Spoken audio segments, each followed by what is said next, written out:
Hey YouTube, hi, I was going to take you for a ride in this 89 Porsche Carrera 3.2 today, but the weather is pretty bad, so we'll rip around it another day. But for now, I figure I'll just show you the gauges and what to look for if you're just sitting in one of these for the first time. Okay, so let's hop in. Oh. Okay, so you do have your 5 gauges in the front. Okay, and then probably a separate gauge would be a voltage gauge, which is good to have too. And I'll tell you why in a minute. So just starting on the left, let's see, we'll turn on our lights here. So you have obviously the gas level there on the left, but on the right you have oil. And if you start the car, which I'll start it later in another video, but it'll stay kind of right there after you start the car. Don't panic if you're starting one for the first time. If you have oil pressure, which is over here on the right side of this gauge, Druck press, means you're okay. This gauge is designed to give you the correct oil level when the oil is at its temperature, proper temperature. So the dry sump in the back has basically a float gauge in it, and because there's 11 quarts of oil, it expands quite a bit. So don't panic for the first time that, oh, someone forgot to put oil in it. If you have oil pressure, you should be okay. It'll come up to operating temperature while the engine is running at its proper temperature. Then you could use your dipstick in the back to check your oil level. So, and then the temperature gauge would be here on the left.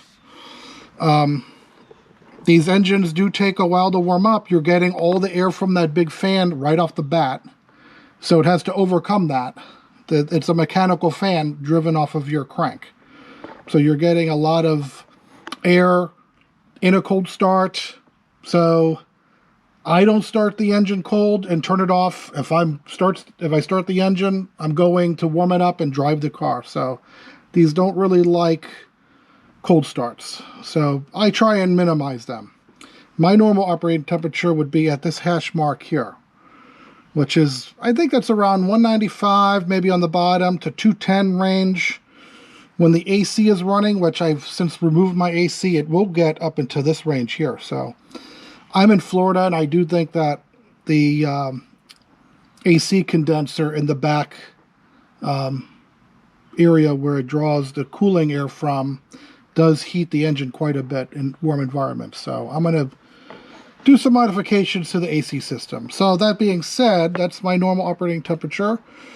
And then moving on, you do have your tach looking you right in the face.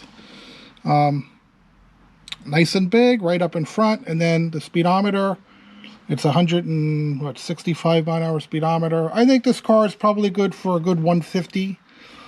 And more than anything, it's not power limited, it's gear limited. So that would be around, you know, the red line.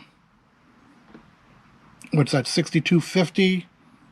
Would give you like 152. But if you modify the engine, you could probably get it maybe in the 160s because you would raise your red line. So it's just, it drives like a motorcycle where you're kind of already at 3,000 RPM, 3,200 RPM on the highway, and then you just give it gas and it starts pulling. So that's how these are. These are like more like motorcycles than just say a car with a really deep highway gear. These do not have a deep highway gear. They want to go, they will rev all the way up to red line and just spin up. So it's a little bit different than a lot of other cars. They're not lazy in their top gear. And then we have the analog clock, which still works. And then the bonus gauge was this one. You can see it's 12.3. This is my cigarette lighter adapter.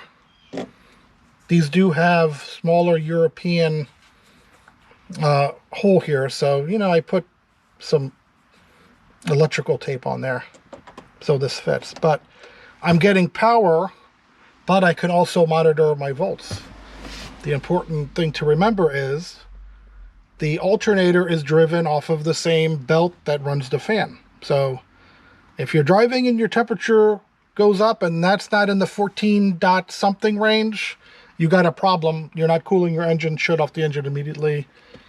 And better yet, have a belt in the front and have your tools so you can do a belt change. It has been known to happen. So, all right, so it's a brief introduction to the 5 gauges plus the bonus gauge of an air-cooled Porsche. And I'll take you for a ride soon. Thanks.